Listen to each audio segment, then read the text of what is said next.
Cette solution minière est une usine de traitement et de valorisation du sable siliceux de 50 TPH. La taille du sable siliceux brut est comprise entre 0 et 5 mm. Le minerai brut contient des sables siliceux à gros grains qui doivent être broyés à une petite taille, et le produit final doit avoir une taille comprise entre 20 et 140 mèches. Cette usine de traitement complète comprend principalement 7 systèmes: lavage, broyage, épuration, séparation par gravité, classification, séparation magnétique, déshydratation et système de recyclage des eaux résiduaires. 1. Le sable brut est déversé dans la trémie par une excavatrice ou un camion à benne. Avec un convoyeur à bande sous la trémie, le matériau est transporté uniformément vers le premier crible à trommelle. 2. Avec un maillage de 20 mailles, le premier crible à trommelle peut cribler les matériaux de plus de 20 mailles et les acheminer vers un bac à minerai fin, tandis que les matériaux de moins de 20 mailles sont acheminés vers la machine de lavage suivante, le laveur à attrition.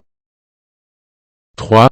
À partir du bac à minerai fin, le sable est transporté uniformément vers le broyeur à boulet par un alimentateur vibrant électromagnétique situé sous le bac.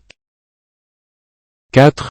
Le broyeur à boulet peut broyer le sable siliceux à gros grains jusqu'à la taille d'une poudre et le décharger de la pompe du broyeur à boulet dans le deuxième crible à trommelle pour un criblage plus poussé. Le sable de plus de 20 mèches va dans le bac à minerai fin et est transporté vers le broyeur à boulet pour un nouveau broyage. Les sables de moins de 20 mèches vont dans le laveur à attrition. 5. Le laveur à attrition est largement utilisé dans le lavage du sable siliceux. Il peut briser les matériaux et libérer complètement la silice de Fe2O3, TiO2, MnO2 et Cr2O2. 6. Utilisez ensuite le séparateur à chute en spirale pour la séparation par gravité, qui peut séparer la plupart des minéraux lourds. Avec un traitement en 2 étapes, le produit intermédiaire provenant de la première étape de la chute en spirale passe à la deuxième étape pour être à nouveau séparé, ce qui permet d'obtenir un CO2 de meilleure qualité et d'alléger la charge de travail des machines suivantes. 7. Le concentré provenant de la chute en spirale à 2 étages est pompé dans la tour de classification, qui est une combinaison de machines de classification comprenant un cône d'épaississement, un tambour de classification hydraulique et un crible à trommelle.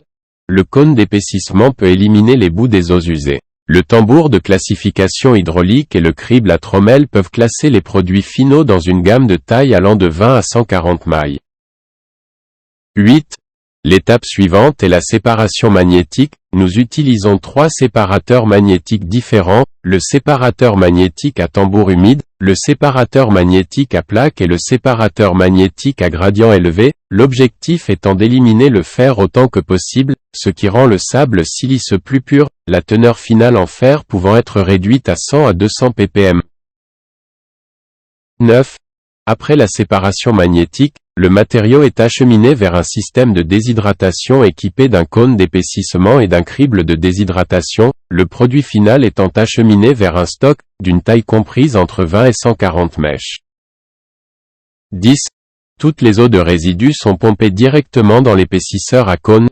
L'épaississeur sert à accélérer la précipitation des eaux de résidus. Le trop-plein de l'épaississeur peut s'écouler directement dans le bassin d'eau claire. Le sous-écoulement est acheminé vers le filtre-presse à plaque et à cadre pour être filtré. L'eau peut ensuite être recyclée pour être réutilisée. Veuillez noter que la solution sera différente en fonction des exigences et des informations sur les minéraux. La capacité de cette usine de traitement peut être personnalisée en fonction de la demande, par exemple 30 TPH, 50 TPH, 100 TPH, 200 TPH, etc.